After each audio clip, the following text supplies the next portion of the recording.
Hello my sweet friends. The sun is never where I want it to be when I'm recording these videos, so that's always nice. But hi, hello, welcome to my YouTube channel. My name is Disha and I'm so glad you're here. If anyone asks, we're your best friends, we're like this, we're in sync, we're together, we go way back because you're watching my video and I appreciate that. So today you've seen the thumbnail and this is just like, I guess, a quick girl chat because I just had this thought.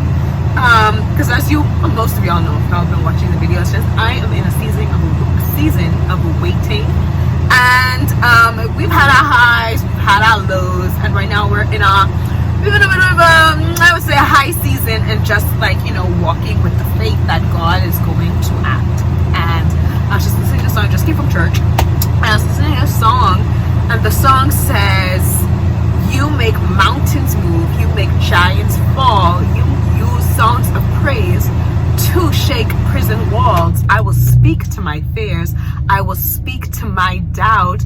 You have been faithful then, you've been faithful, and you'll be faithful now." And I was just in my car getting chills as I thought about each thing that was said in that song, because that's scripture. God has done those things in the past, and I don't know why we read scripture, we meditate on it, and sometimes in our low seasons we believe that same God who has always been there for us, who has always been there for his people, who he literally separated the ocean, so the Israelites face to face, ocean,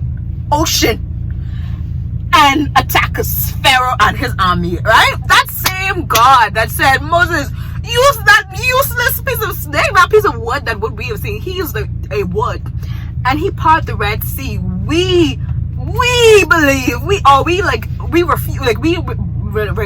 refuse to believe sometimes that same God is working on our behalf.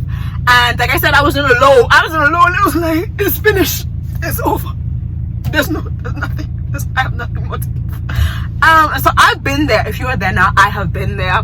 And I said, I'm still in my season of waiting, but it's just that you have to wait, knowing that same God who used a stick to lit one of the greatest miracles. When think about it, they saw ocean.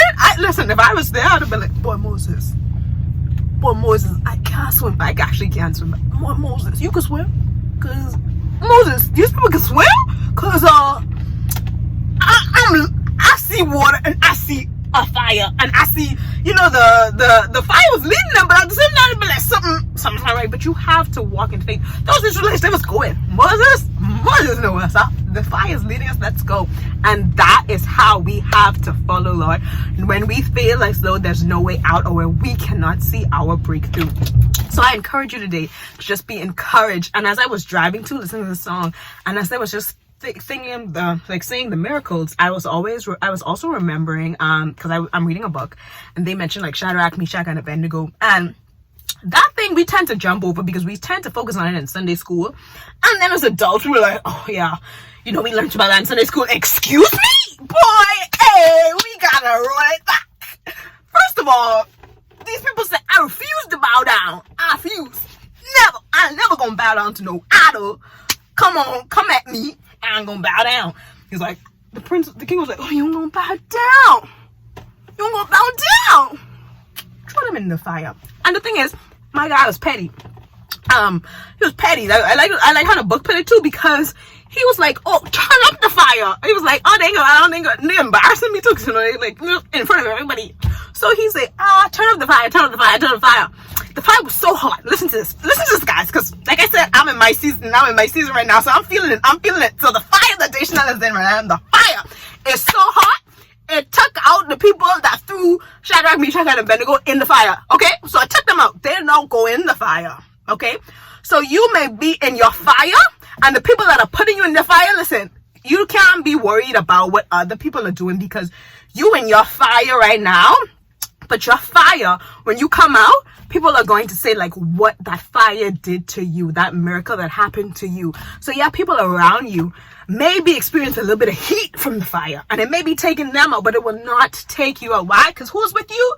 Say his name. Jesus is with you. So the thing is, like I said, God is with you in the fire. That fire took out the people that threw them in, the people that were sent to take them out, or the people that might be denying your yeses, denying your blessings, holding you back, putting trauma in your life, whatever have you, those people that you feel or you think was set in there to mess up your life or mess up this or mess up that, first of all, the fire can take them out, number one. Number two, this is just a part of your story. Just a part of your testimony, okay?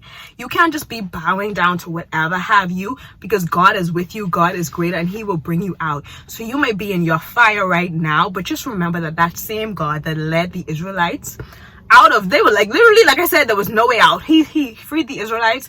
He, like the song says, he moves mountains. He used praises to shake prison's walls. So let your praise be your breakthrough. Let your praise be your weapon. Like I said, oh, woe is me. But I honestly believe that God is listening and God sees our tears. I remember, and I'm going to tell you the short story. I don't know, I talk a lot, but it's only been 5 minutes. It's fine. But I remember, and I don't think I've ever told anyone about this. If I have, my bad. If you're watching an additional, you told me a story. I'm sorry, I forgot to tell. I told you. I forgot I told you. But this is my story. So basically, in undergrad, the first time, because y'all know I went to COB, the College of the Bahamas, for 1 year. But my best friend had afternoon classes, and with me, I'm very friendly, yeah. But it's like, do I connect? I'm looking to connect. So my best friend, like my closest friend, she had afternoon classes. My other best friend, he was in the United States of America, so he would call me all the time, but it wasn't the same vibe because I always had in undergrad. And my other, literally all of my friends from high school were gone. So I'm gonna call their names. I'm sorry. So if I miss you, sorry. So my friend, let's see. So my friend Shanae, that was my best friend. She had afternoon classes. My best friend Jamel, he was off to school in Fisk. One of my close friends, Giselle, she was where? In SCAD. So who else? Deja, another close friend of mine. She had, I don't think she came to college. She was doing like something else. I think she was working on the side, something.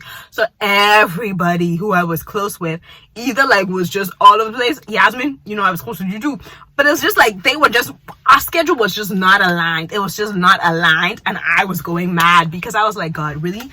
Everybody around here got their little bestie. They got their little bestie. They got their little group. And God, I'm lonely. I gotta walk this place by myself. Gotta eat this place by myself. And yes, I am an introvert. And I do enjoy my own company. Everyone knows I enjoy my own company. But at that time, I felt like I was just alone. And I was just like, I remember I was walking the cloud or walking somewhere one day on campus. Y'all be like, what just now? First of all, I was 17. So please relax. But I was walking the class one day and I was, God, I'm so sad. God, I'm so sad. Like, why don't I have friends? God, I'm like literally such a ray of sunshine. All right, you know, you gave me this beautiful personality and no friends to share it with. Is this my life now? Is everyone just forgotten about me? And cried my tears, went to class. Woe was me. Tell you, I have my moments. Like I said, I was 17. Please don't judge. And I said to myself, so after that, I cried one time. And after I say, you know what, God, we alone in this. It could be me and you. Who cares with the rest of it? So, like I said, it wasn't my friend's fault. So I do care about y'all. I do. But it's just like, I was just like, okay, I don't need any more friends. Or I just need God. And I really realized that. And then I went off to school. And when I went off to school, I was like, oh God, this is why you had all my friends away from me. Because think about it, I was away from my friends. This is what I realized. Like, I think I realized this like freshman year when I was here in the United States. Because I realized, because like I said, I didn't have a lot of friends. I had like a few friends, but everyone's schedule again was different. And number two, when I went home to my room, I was going home alone. So the thing is with college, when I went home by myself, I was to school all day by myself, right? Think about it. So I didn't have any friends at school. When I went home, I was going home to a loving family. I could have talked to my mom, my sister, like so many people live in my house. A lot of people live in that house. So it's like I had people to talk to when I went home. So what God was doing was he was preparing me for when I went off to school. And I didn't have nobody to go home to talk to, because when I went back to my dormitory, guess what? Guess who I was going home to? An empty room. So he was preparing me. He was like, Deshna, you need to understand what it's like to just be you and I. He's like, I need you to understand that, because if you go off to college, it will break you. Because if I had just went from high school, always seeing my friends, always seeing my family, to college where it was like basically I would see my friends like maybe 3 times a week in class, and then that was it, let me tell you something, I wasn't gonna make it because I had become so accustomed after my long cry and talk with God, and he told me what he was like, it's just me and you, and I realized that I was ready and I was prepared and I was equipped and I was so comfortable with just it being me and him. Now I'm able to do everything by myself, because back then, like, I would text my sister first and be like, hey, do you want to get lunch? But over time I was just like, I could eat by myself every now and again. It won't kill me. And I remember the first time I ate by myself was in McDonald's. It was in McDonald's at COB back in the Bahamas. I ate by myself and I was like, dang, in college, I prefer to eat by myself. And then after that, like 2 years later, I met my closest friend. I was like, Stephanie, Shadia, all the wonderful people I met, and I was able to text every once in a while and say, hey, do y'all want to get, like, we do eat? But the thing is, to be honest, sometimes I would still just go and eat by myself because I was so comfortable, because why? God trained me in that aspect. So you might be like, oh my gosh, I'm in this fire.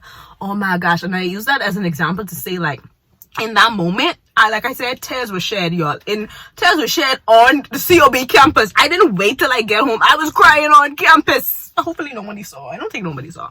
But it's just to say that in that moment, that felt like my biggest challenge. And like I said, looking back, I'm like, oh, this was to prepare me for greater. Because when I hop in this car, in this hair car, I go. I don't care where I'm going, but I'm going. Like, to be honest, I'll take a trip by myself. Like, that's how confident I am with being alone now. It doesn't bother me. And, like, taking a trip by myself excites me. Whereas other people, they'd be like, you made me go by myself. Some people can't even go to the bathroom by themselves. So it's just to say that, yes, God was using that because he knew where he was taking me. And he knew that, oh, well, son, I'm so sorry, guys. But he knew that he had to prepare me for that. So I just say all of that to say, yeah, you might be in your fire, or yeah, you might see ocean in the front of you, an army behind you, and be like, Lord, there's no way out. But just remember that he can use a stick to part the Red Sea. He can send Jesus to stand in the fire with you. So when you come out, you are, listen, not one hair is burnt, or your eyebrows, or on your face, your hair, your edges, if you laid your edges, they're still laid. Because no fire will burn you, because why? Jesus is standing there with you. But you have to know that the God of miracles is with you. So sing your praises, let the prison wall shake, because honey, the fire is nothing compared to what is coming. You're in this forever. I love you. You're beautiful. You're good looking. You're kind. Your outfit, fantastic. If nobody told you today, you're the best girl. You're the best looking thing I've seen today. It's you. Look at my flowers that I bought myself. Can y'all see? It's like orange. Yeah, I tend to buy myself flowers. This is the third time, 3 weeks in a row. Because why? I'm a good date. I'm a good time. And when you have a good time with a pretty lady, you give her flowers. So guess what? I'm gonna give myself some flowers, and you should too. But anyway, thank you guys for watching. I love it that you're here. I love it that you came. And have the best week. See you next week. And I'll put that song in the description for y'all, because y'all should go listen to it. Okay, bye. XOXO.